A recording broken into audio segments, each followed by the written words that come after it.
В детстве, читая романы приключения на необитаемый остров, так и мечтал отправиться в путешествие.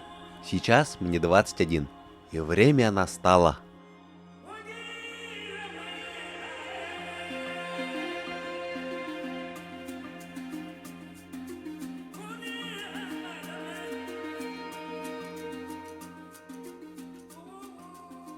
Отправляемся с вами в мини-экспедицию на остров, который находится напротив моего родного села Бркаланска. Это путешествие особенно тем, что мы впервые за последний год поехали без Томаса, без моего маленького сыночка. Он остался с бабушкой и дедушкой. Бркаланск на высоком берегу. Высокая горка. В детстве я не любил туда забираться, было очень долго и сложно. Но зато есть плюс. Когда половодье, в Нешабоже, это соседнее село, некоторые дома вода заливает, улицы даже. А наше село, когда зальет, то тогда Америка точно уйдет под воду, потому что уровень очень высокий. Жители Бркаланска написали такую песню классную. Кычкарщик ты мадай. И слова взял песни, там мне бабушки пели. И с другом написали небольшую аранжировку, и получилась песня заедающая.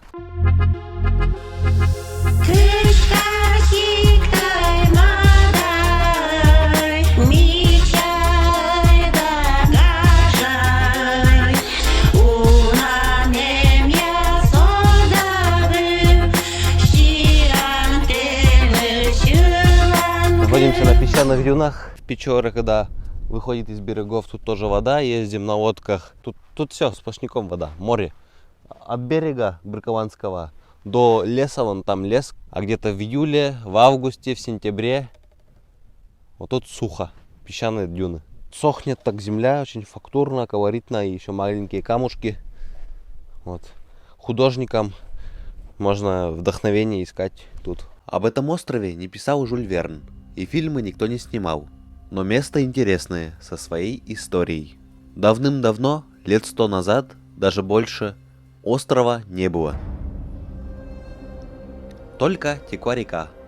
Самая длинная в республике Коми, река Печора. Со временем русло Печоры изменилось. Старое русло, которое находится ближе к Бркаланску, протоку реки Печоры, назвали Шар.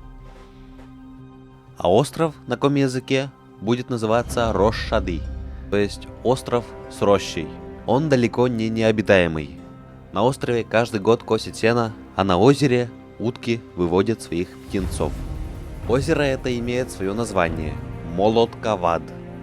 Точно сказать не могу, пишется с «д» или с «т». На Рош-Шады имеется еще один остров с интереснейшей историей. Остров на острове, то есть вот это остров, а вот это второй остров, который раньше был аэропортом. Сюда садились самолеты Ан-2, Ан-24, теперь это просто сенокосная луга. А вообще, друзья, я нахожусь в поиске фотографий. Может быть, кто-то все-таки сфотографировал, как сидят самолеты на этом острове в прошлом столетии. Потому что я ищу уже 3 года и найти никак не могу. Это было настолько обыденностью. На этот остров садилось 2 самолета в раз в день, 1 раз в день. И это было очень частой историей, то, что никто не сфотографировал. Все фотографировали семьи, детей, жен, мужей, но остров остался в стороне. Потом сделали вертолетную площадку, начал летать вертолет, возить людей, до сих пор он летает. И сделали площадку уже в Бркаланске в самом, то есть не надо переплывать вот такую протоку. Сделали площадку, и там сейчас вертолет садится. Проще все отропили. Тут, наверное, каждый квадратный метр изучен. Ну, потому что Бркаланск близко, село близко, сюда каждый ходит. Поэтому тут каждый небольшой лесок с такой тропой, которая уже как будто бы сотни лет тут находится. Половодье, когда Печора выходит из берегов, можно ездить на лодке вот по верхушкам этих деревьев. Деревьев не видно.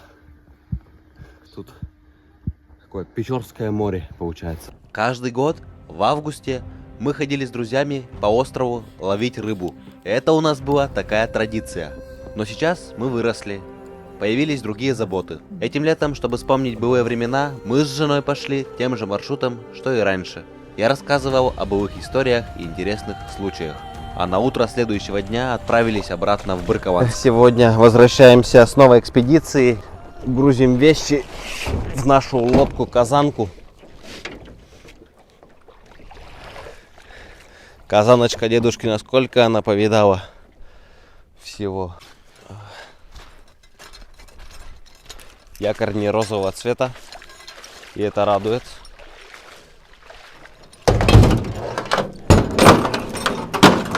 Какое красивое село Брыкованск. Там виднеется вон старинный двухэтажный дом.